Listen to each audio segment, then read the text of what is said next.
My name is Samuel James Price, the Crypto Lifer. Today we're diving into the life of Jesse Livermore, a legendary stock trader, and we're going to draw lessons from his life that every modern trader should know. Let us begin. In the annals of financial history, few names evoke as much intrigue and polarized opinions as Jesse Livermore. Born on July 26, 1877, in the humble surroundings of Shrewsbury, Mass., where I'm from, Massachusetts, Livermore's life was anything but ordinary. His journey from the obscurity of a poverty-stricken childhood to the dazzling heights of global financial prominence is a narrative filled with triumph, tragedy, and timeless lessons. Livermore was not just a stock trader, he was an enigma, a pioneer who navigated through treacherous waters of day trading long before it became a term in the modern financial vocabulary.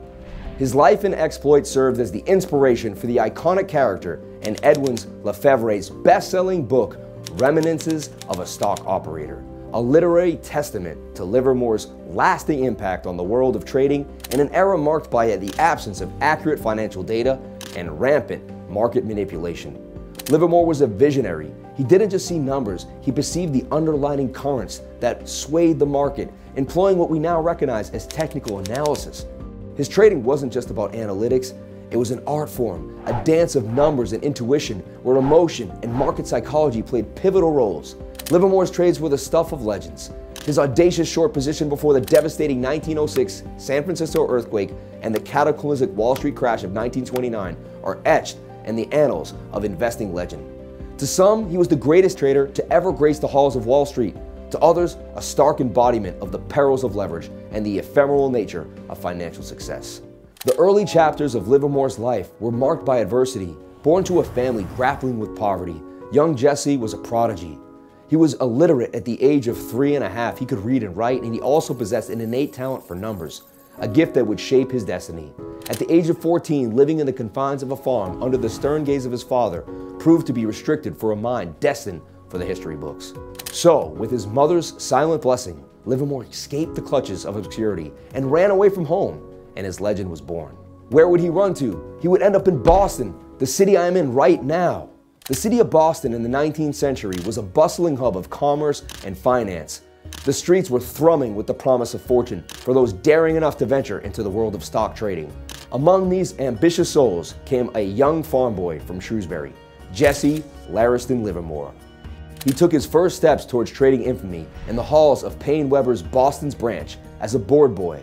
With a meager weekly wage of $5, Livermore was tasked with posting stock quotes, a humble yet significant entrance into the realm of finance. As the young Livermore meticulously inked the numbers on the board, his analytical mind raced through the figures, discerning patterns that hinted at the market's rhythm.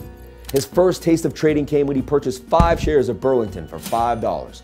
The excitement of the trade, the anticipation of the market's move, and the modest profit he pocketed lit a fire within him that would define the rest of his life. By 1892, now 15 years old, with a burgeoning understanding of the stock and price movements, Livermore ventured into a Boston bucket shop with a bold bet of $5 on Chicago Burlington and Quincy Railroad. He earned $3.12. Though a small sum, that successful bet reaffirmed his belief in his analytical prowess and set him on a path of financial speculation. As the months rolled on, Livermore's exploits within the dimly lit, smoke-filled rooms of the Boston bucket shops began to garner attention. His ability to predict stock movements with uncanny accuracy earned him a reputation, a nickname that echoed through the halls of every trading establishment, the Boy Plunger.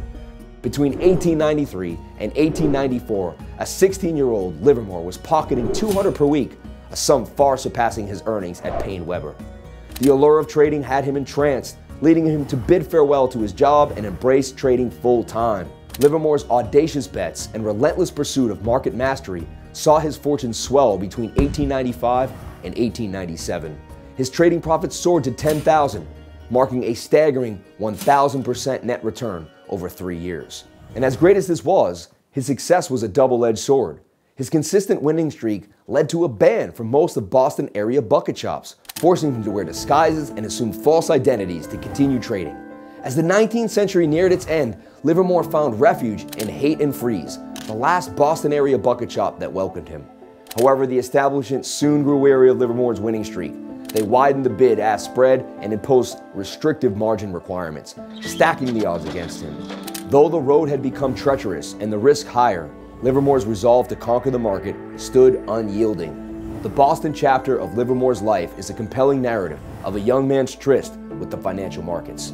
It was a period of audacious bets, relentless ambition, and the indomitable spirit of a trader who would later become a legend. Through the gloom of the bucket shops and the rattles of the ticker tape emerged a trading prodigy whose journey was only just beginning. New York and onwards. In the autumn of 1900, a 23-year-old Jesse Livermore set foot in New York, just as the bullish fervor swept through its stock market. At Harris Hutton & Company, his deft long trades burgeoned 10,000 into 50,000 within a mere 5 days. Yet by May of 1901, foreseeing a market correction, he daringly went short on a 400% margin, only to see his fortune evaporate as an outdated ticker tape logged behind real-time market movements. And that was the case back then. Undeterred with a $2,000 loan from Ed Hutton, Livermore ventured to St. Louis, masking his identity to once again engage with the fickle fortunes of bucket shops. His first monumental victory came later in 1901 with a $500,000 profit from Northern Pacific Railway stock. In 1906, Jesse Livermore, by now an affluent and seasoned trader, found solace vacationing under the warm skies of Palm Beach, Florida, indulging in the opulence of Edward R. Bradley's esteemed club. Edward R. Bradley, a notable figure in the horse racing and casino realms, welcomed the elite patrons, offering a tranquil haven for the high rollers. Amidst this, a clandestine whisper from Thomas W. Lawson, an influential figure in the stock market, nudged Livermore towards a daring venture, shorting Union Pacific Railroad. Embracing the gamble, fate smiled upon Livermore as the catastrophic San Francisco earthquake the following day would plummet the stock and net him a cool $250,000. Yet, fortune would turn as his subsequent long position on the same stock, tipped to him by his close friend Edward Francis Hutton, who suspiciously also owned the brokerage, saw Livermore lose $40,000, a stark testament to the market's whimsical nature and a lesson in relying on your own analysis. In the banker's panic of 1907, Jesse's short positions yielded him $1 million in a single day back in 1907. Yet amidst the intoxicating allure of victory and the influence of his friend and mentor J.P. Morgan, who had just bailed out the entire New York Stock Exchange and overcome with greed, Jesse ceased shorting and instead successfully traded the market rebound to amass a net worth of $3 million. These were the golden years for Jesse, as reflected in his increasingly indulgences. He bought a $200,000 yacht, an entire rail car, and an apartment on the Upper West Side, whilst joining even more exclusive clubs and engaging with mistresses. Yet the specter of loss was ever present. In 1908, the disastrous foray in the cotton trading influenced by the duplicitous Teddy Price, no relation, who after tipping Jesse to buy, sold all of his cotton stocks, led to bankruptcy. But Jesse was a phoenix, rising from the ashes of defeat to touch the zenith of victory once more. The post-World War I era saw Jesse not only returning, but conquering the entire cotton market, a move halted only by the intervention of President Woodrow Wilson. When asked why he had cornered the entire market, Livermore replied, "To see if I could, Mr. President."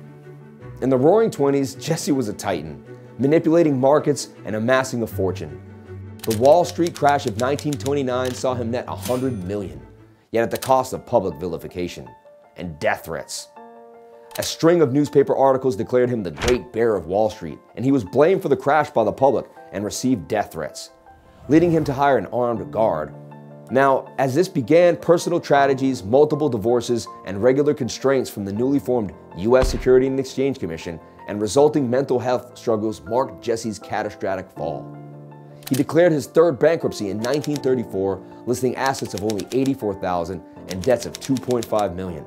He was suspended from the Chicago Board of Trade, and an $800,000 tax bill in 1937 painted a tragic portrait of a fallen titan. In 1939, amidst a spectacle of victories and devastating defeats, Jesse opened a financial adversary business, selling what we now call a technical analysis-based trading system. Jesse's life came to a tragic end on Thanksgiving Day, November 28, 1940.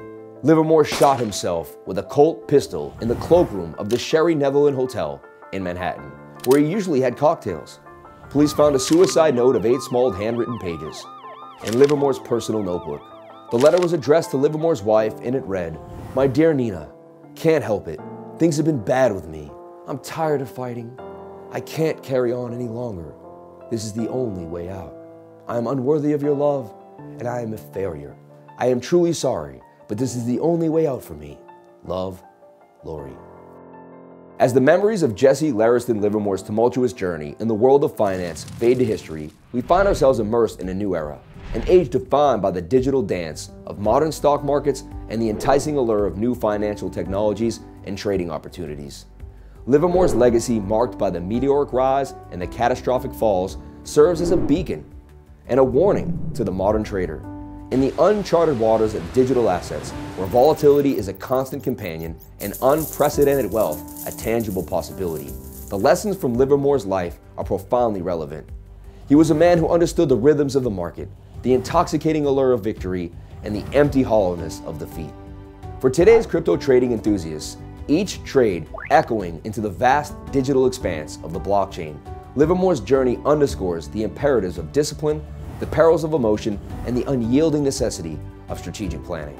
As we stand on the precipice of a financial frontier, unbounded by traditional constraints, armed with algorithms, indicators, and decentralized ledgers, let us remember Livermore, a man of his time, yet timeless. His triumphs and his tribulations are not just historical anecdotes, but living testaments. In the volatile dance of Bitcoin and altcoins, where fortunes are made and lost in the blink of an eye, may the lessons of Livermore's journey serve as a guiding light, illuminating the path of innovation, caution, and unyielding aspiration for generations of traders to come. In the silent spaces between the hum of data mines and the digital transactions echoing across the globe, the legacy of Jesse Livermore lives on. Thank you so much for watching. I really was intrigued by the story of Jesse Livermore that I felt the need to bring it to you and have an interactive video to entertain you and educate you. Please come back for more. Comment, like, and subscribe, and hit the bell for notifications. You can find out when we post our next video. Crypto is life.